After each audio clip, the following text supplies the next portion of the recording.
Hello everyone, जय हिंद। आज हम बात करेंगे 25 नवंबर 2025 के करंट अफेयर की। और जो लास्ट में दो क्वेश्चन पूछे जाएंगे एज अ टेस्ट, उसका आंसर आप कमेंट बॉक्स में दोगे। तो चलिए स्टार्ट करते हैं। आज का फर्स्ट इंपॉर्टेंट क्वेश्चन ये पूछा गया है कि जो मध्य प्रदेश के अंदर एक नेशनल पार्क है, कूनू नेशनल पार्क, उसमें पांच शावकों को जन्म देने वाली भारत की जो पहली देशी भारत में जन्मी मादा चीता कौन सी बन गई है। तो उसका जो राइट आंसर है, उस मुखी नाम की चीता बनी है। अभी रिसेंटली हुआ क्या है, कूनू नेशनल पार्क जो है, वहाँ पर पांच शावकों को जन्म देने वाली भारत की पहली देशी भारत में जन्मी मादा चीता का नाम मुखी है। यह प्रोजेक्ट चीता के लिए एक ऐतिहासिक जो उपलब्धि है, क्योंकि यह पहली बार है कि भारत में जन्मी चीता ने देश की धरती पर जो है सफल प्रजनन किया है। उसके साथ साथ आपको ये भी याद रखना है, सितंबर 2025 में मुखी भारत में जन्म लेने वाली जो पहली जो वयस्क मादा चीता बनी है। उसके साथ साथ जो इन्वायरमेंट से जुड़े हुए और क्वेश्चन करंट अफेयर देखते हैं। देश का जो 58 टाइगर रिजर्व घोषित किया गया है, वो माता टाइगर रिजर्व है, जो मध्य प्रदेश में है। वैज्ञानिकों ने जो डायर वुल्फ है नाम की एक प्राचीन प्रजाति को फिर से जीवित करने में सफलता हासिल की है, जो किसकी है, एक भेड़िए की है। प्रोजेक्ट चीता के तहत दिसंबर 2025 में भारत में 8 चीते देश में लाए जाएंगे। वो कहाँ से होंगे? बोत्सवाना से। अमेजोन वर्षावन में CO2 के स्तर के अध्ययन के लिए अमेजोन फेस परियोजना शुरू करेगा, वो ब्राज़ील है। अपने बजट में अलग जलवायु अध्यय शामिल करने वाला जो पहला नगर निगम है, उसका नाम है अहमदाबाद। दुर्लभ जो संगमरमर बिल्लियों देखी गई हैं, वो कहाँ देखी गई हैं? तिहंग पटकाई राष्ट्रीय उद्यान आसाम के अंदर। कागेरे घाटी जो राष्ट्रीय उद्यान है, यूनेस्को की संभावित विरासत सूची में किया गया है, छत्तीसगढ़। स्पेन में एक वन्य जीव फोटोग्राफर द्वारा दुनिया का सबसे पहला सफ़ेद जो है इरेबियन लाइनेक्स दिखा गया। और उसके साथ साथ पर्यटकों में 50 रुपये शुल्क जो लेने वाला है, जो पहली सरकारी राज्य है, वो कौन सा है? सिक्किम वो राज्य बना है। उसके साथ अगला क्वेश्चन ये पूछा गया है कि पहला जो blind women T20 world cup 2025 किसने जीता है। तो उसका जो राइट आंसर है, वो भारत ने अपने नाम किया है। अभी रिसेंटली क्या हुआ है, पहली बार जो है जो blind women T20 world cup Bharat ने जीता है। और फाइनल में इसने किसको हराया है? नेपाल को हराया है। कितनी विकेटों से? 7 विकेटों से हराया है। फाइनल मुकाबला कोलंबो श्रीलंका में खेला गया था। बट एक चीज़ और याद रखोगे, सेमीफाइनल में किसको हराया उसने? उसने ऑस्ट्रेलिया को 9 विकेटों से हराया था। फूला सारेन को जो है ये फाइनल की शानदार जो प्रदर्शन के लिए प्लेयर ऑफ द मैच और प्लेयर ऑफ द सीरीज दोनों पुरस्कार मिले हैं। पहला जो ब्लाइंड वुमेन T20 विश्व कप वो श्रीलंका के कोलंबो में आयोजित किया गया। कौन कौन सी टीमों ने पार्टिसिपेट किया है? भारत, पाकिस्तान, श्रीलंका, ऑस्ट्रेलिया, इंग्लैंड, नेपाल और अमेरिका ने पार्टिसिपेट किया। अभी और कौन कौन सी ट्रॉफी, कौन कौन से विश्व कप किसने जीते हैं, उस पर एक नज़र डालते हैं। ICC चैंपियंस ट्रॉफी 2025 भारत ने। ICC महिला जो क्रिकेट विश्व कप 2025 है, भारत ने। ICC वर्ल्ड टेस्ट चैंपियनशिप जो फाइनल 2025 दक्षिण Africa. Indian premium league 2025 royal challenger Bengaluru. Women जो प्रीमियम लीग मुंबई इंडियंस ने। अंडर 19 महिला T20 विश्व कप 2025 भारत ने। और एशिया कप किसने जीता है? वो भी भारत ने ही जीता है। उसके बाद अगला क्वेश्चन ये पूछा गया है कि हाल में ही G20 शिखर सम्मेलन 2025 कहाँ आयोजित किया गया है। जो उसका आंसर राइट आंसर है जोहान्सबर्ग। और ये कहाँ पर है? ये दक्षिण अफ्रीका के अंदर प्रेजेंट है। अभी रिसेंटली ये G20 सम्मेलन की जो थीम थी वो कहाँ हुई, उसकी थीम का नाम, तो ये सॉलिडरिटी, इक्वालिटी एंड सस्टेनेबिलिटी। शहर कौन सा है? जोहान्सबर्ग। कौन सा देश है? दक्षिण अफ्रीका। अध्यक्षता किसने की है? सिरल रामाफोसा दक्षिण अफ्रीका के जो राष्ट्रपति हैं। मकसद क्या है? दुनिया की अर्थव्यवस्था को ठीक से चलाने के लिए सदस्य देशों को एक मत कायम करना इनका मेन मोटो है।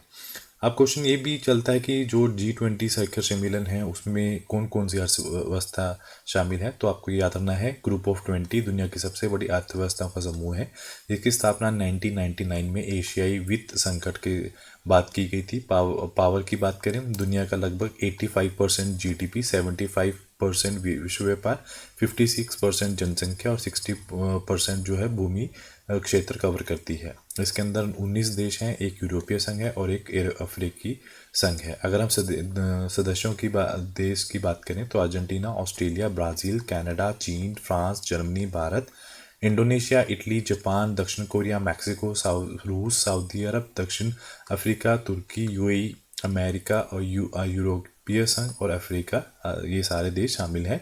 और साथ में G20 जो शिखर सम्मेलन 2026 में होगा, उसका जो आयोजन कौन करेगा, वो USA में किया जाएगा। उसके साथ साथ कुछ और सम्मेलन भी हुए हैं हाल में ही, उन पे भी एक नज़र डाल लेते हैं। विश्व आर्थिक मंच जो हुआ है दावोस स्विट्जरलैंड में, विश्व सरकार शिखर सम्मेलन दुबई के अंदर, विश्व प्रौद्योगिक शिखर सम्मेलन नई दिल्ली भारत, विश्व सतत विकास शिखर सम्मेलन नई दिल्ली भारत, G7 शिखर सम्मेलन जो है अल्बर्टा कनाडा, नाटो शिखर सम्मेलन 2025 द हैग नीदरलैंड, ब्रिक्स शिखर सम्मेलन Rio de Janeiro Brazil, Shanghai सहयोग संगठन जो है चीन के अंदर, UN जलवायु परिवर्तन सम्मेलन है ब्राज़ील के अंदर हुआ है, ओपन गवर्नमेंट पार्टनरशिप जो ग्लोबल समिट है विक्टोरिया स्पेन के अंदर हुआ है। उसके बाद अगला क्वेश्चन ये पूछा गया है कि भारत में 4 नई श्रम जो संहिताएं कब से लागू होंगी, तो उसका जो राइट आंसर है 21 नवंबर 2025 से वो लागू होंगी। अब ये हैं क्या, भारत सरकार ने क्या किया है, 21 नवंबर 2025 को 4 नई श्रम संहिताएं लागू की हैं। ये संहिता कौन सी हैं? वेतन संहिता 2019, औद्योगिक संबंध संहिता 2020, सामाजिक सुरक्षा संहिता 2020, व्यावसायिक सुरक्षा स्वास्थ्य और कार्यदशा संहिता 2020। इनमें से 29 जो पुराने श्रम कानून समाप्त होकर एकीकृत सरल आधुनिक जो है श्रम दायरा जो है अस्तित्व में आया है। उसके साथ साथ और क्या हुआ है, इन संहिताओं में न्यूनतम वेतन को सार्वभौमिक अधिकारी जो है सुनिश्चित करना है। 40 वर्ष से अधिक जो उम्र के श्रमिक हैं उनका मुफ्त स्वास्थ्य परीक्षण का प्रावधान है। गीक वर्कर्स कौन होते हैं? जो जोमेटो पे जो बड़े बड़े ठेकेदारों के नीचे जो काम करते हैं उनको बोलते हैं गीक वर्कर्स। प्लेटफॉर्म जो कर्मियों को सामाजिक सुरक्षा से जोड़ा जाए। इन सुधारों से रोजगार सृजन, उत्पादकता और व्यापार करने में आसानी को बढ़ावा मिले। सभी नियोजकों को नियुक्ति पत्र देना अनिवार्य है। उसके बाद अगला क्वेश्चन जो पूछा गया है वो ये पूछा गया है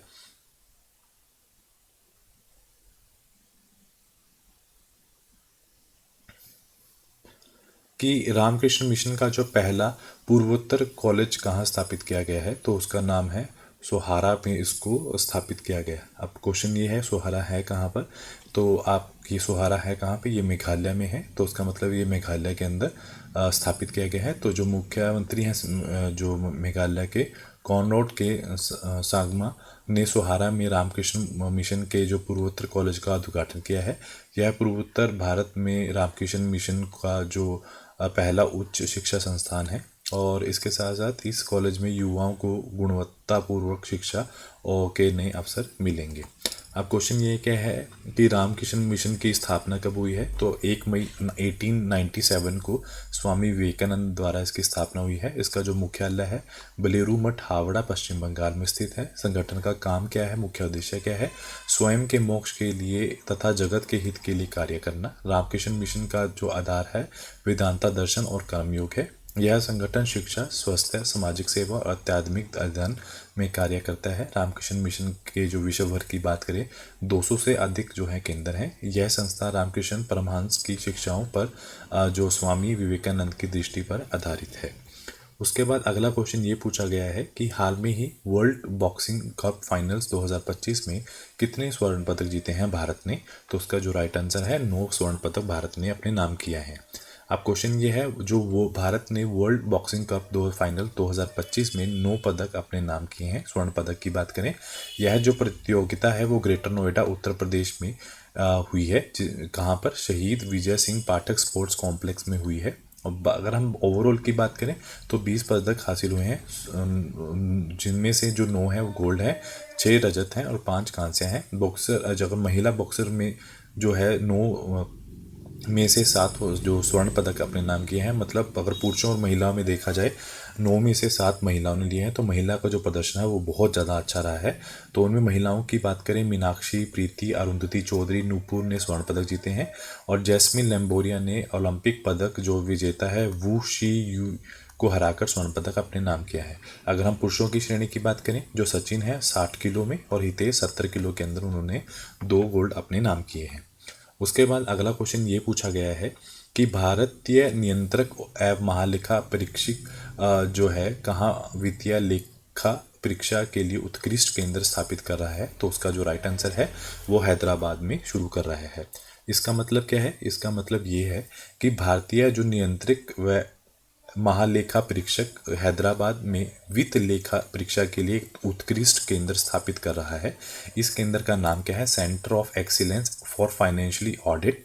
और उद्देश्य क्या है? ऑडिट प्रक्रियाओं को जो है आधुनिक बनाना। ये केंद्र जो क्या है, जो प्रोफेशनल स्किल्स को बढ़ाने में मदद करेगा और भारत की ऑडिट प्रणाली को अंतर्राष्ट्रीय स्तर पर अधिक विश्वसनीय बनाने में और यह केंद्र अहम भूमिका निभाएगा।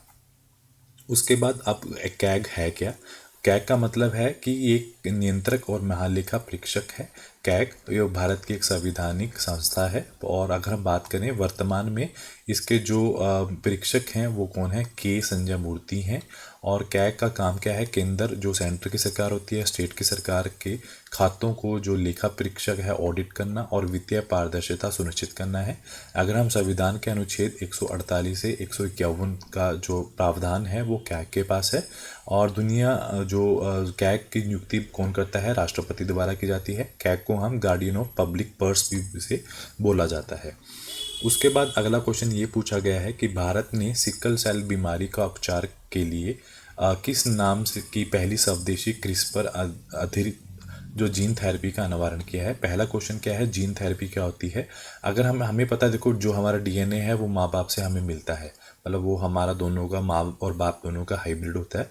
तो अगर हमें कोई बीमारी हो रही है तो दैट मीन्स वो डीएनए के अंदर कोई ना कोई जो पॉइंट है वो मिसिंग है या फिर ख़राब है। तो उस जीन थेरेपी के अंदर क्या करते हैं, उस वाले पार्ट को निकाल कर उसकी जगह एक नॉर्मल डीएनए मतलब नॉर्मल पार्ट लगा देते हैं। That is called gene therapy. तो अभी भारत ने जो नई अनावरण किया है जीन थेरेपी का, उसका नाम क्या है? बिरसा 101 उसका नाम है। अब क्वेश्चन ये है कि बिरसा 101 नाम की एक जीन थेरेपी जो भगवान बिरसा मुंडा के नाम पर रखी गई है, ये एक जीन थेरेपी का जो विकास है ये CSIR जीनोमिक्स और वेद जीव विज्ञान जो संस्थान है IGIB द्वारा किया गया है।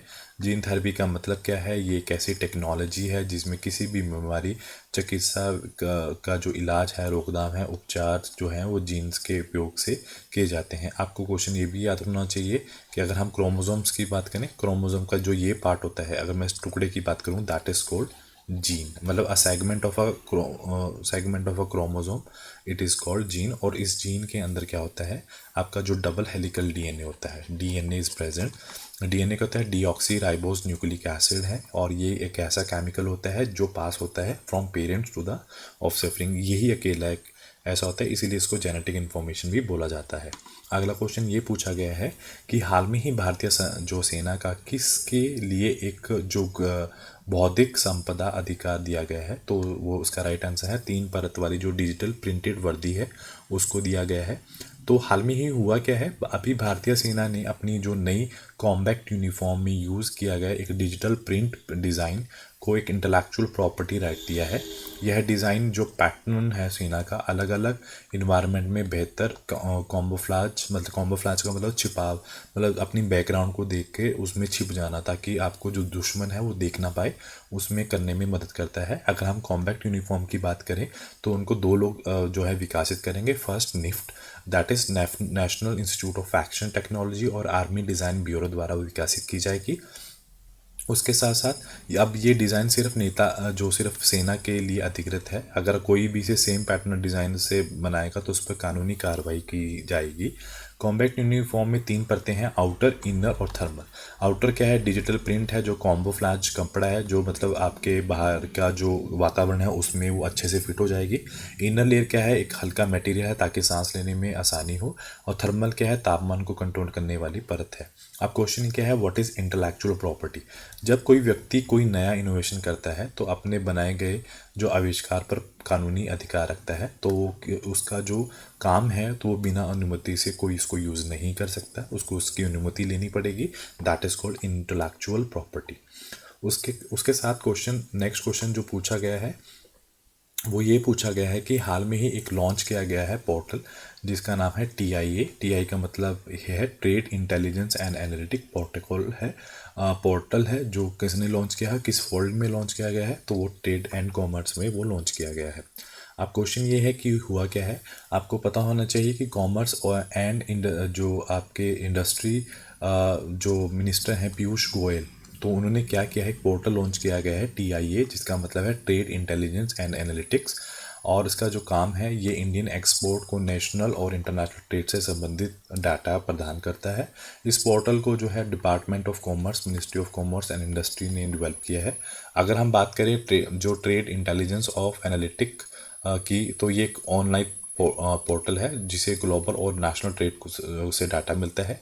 इसके माध्यम से एक्सपोर्टर्स जो हैं, MSME जो हैं, वो पॉलिसी मेकर हैं, ट्रेड एनालिटिक हैं, नवीनतम डाटा देख सकते हैं और अपना जो भी उनको उनसे रिलेटेड काम होगा वो चेक कर सकते हैं। उसके साथ साथ अगर हम बात करें डिफरेंट पोर्टल्स की, तो बहुत सारे पोर्टल्स हमारी सरकार ने हमें दिए हैं, जैसे सभासार वेब पोर्टल पंचायती राज मुख्यालय द्वारा ग्राम सभा की मीटिंग की रिपोर्ट के लिए, प्रेस जो पोर्टल है प्रेस रजिस्टर जनरल द्वारा लॉन्च, समाचार पत्र और पत्रिकाओं के रजिस्ट्रेशन को आसान बनाना, पर्यावरण मंत्रालय द्वारा जो कार्बन एमिशन ट्रेड के लिए, प्रवासी सेतु पोर्टल UPSC, आदिवाणी जो ऐप है जनजातीय मामला मंत्रालय द्वारा, उम्मीद जो अल्पसंख्यक मंत्रालय द्वारा, वल्चर कंजर्वेशन पोर्टल आसाम ने भारत में पहला पोर्टल लॉन्च किया है, किसान जो कपास किसान ऐप जो है कपड़ा मंत्री पीयूष गोयल द्वारा किया गया है। और उसके बाद है रीरा जो पोर्टल है आवासीय और शहरी मामलों के मंत्रालय द्वारा लॉन्च, इंडिया मार्केट SS जो SEBI द्वारा, और ज्ञान भारत पोर्टल जो मोदी जी ने भारत की मैन्युस्क्रिप्ट को जो है डिजिटल कंजर्व करने के लिए, नेवर अलोन ऐप जो है एम्स द्वारा, ताकि जो स्टूडेंट है वो सुसाइड से रोके जा सकें, पेड पोर्टल आयुष मंत्रालय द्वारा, मुंबई वन ऐप जो है प्रधानमंत्री मोदी जी ने मुंबई में लॉन्च किया है, भारत का पहला इंटीग्रेटेड मोबिलिटी ऐप है जिसे यूजर्स ट्रांसपोर्ट के लिए टिकट बुक वगैरह करा सकते हैं। और आज का जो लास्ट क्वेश्चन ये पूछा गया है, एक्सरसाइज जो की गई है सागर कवच है वो कहाँ किसके द्वारा किया गया है, तो वो इंडियन कोस्ट गार्ड द्वारा वो किया गया है। अब हुआ क्या है इसमें, इस एक्सरसाइज का आयोजन इंडियन कोस्ट गार्ड द्वारा किया गया है। इसका उद्देश्य है भारतीय कोस्टल सिक्योरिटी को मजबूत करना। एक्सरसाइज में 6000 से ज़्यादा कर्मचारियों ने भाग लिया है। अगर हम बात करें ये कितनी बार आयोजित होती है, तो ये 2 बार आयोजित होती है। इंडियन कोस्ट गार्ड जो है भारतीय तट रक्षक बल है। मिनिस्ट्री कौन सी है, डिफेंस मंत्रालय के अंतर्गत, फॉर्म 18 अगस्त 1978 1978, हेडक्वार्टर नई दिल्ली, और डायरेक्टर जनरल कौन है, परमेश शिवामानी जो उनके डायरेक्टर जनरल हैं। आज का जो टेस्ट है, आज के टेस्ट को आपको जो इसके आंसर है उसको कमेंट बॉक्स में आपको बताना है। तो हरियाणा के जो कुरुक्षेत्र में 10वें अंतर्राष्ट्रीय गीता महोत्सव 2025 के साझेदार जो देश है और भागीदार जो राज्य है वो कौन सा है। और लास्ट है जो कैम्ब्रिज डिक्शनरी 2025 के लिए किस शब्द का जो है वो वर्ड ऑफ द ईयर चुना गया है, तो आपको उसका आंसर कमेंट बॉक्स में देना है। तो आज के लिए इतना ही। Do like share and subscribe my channel. Thank you so much.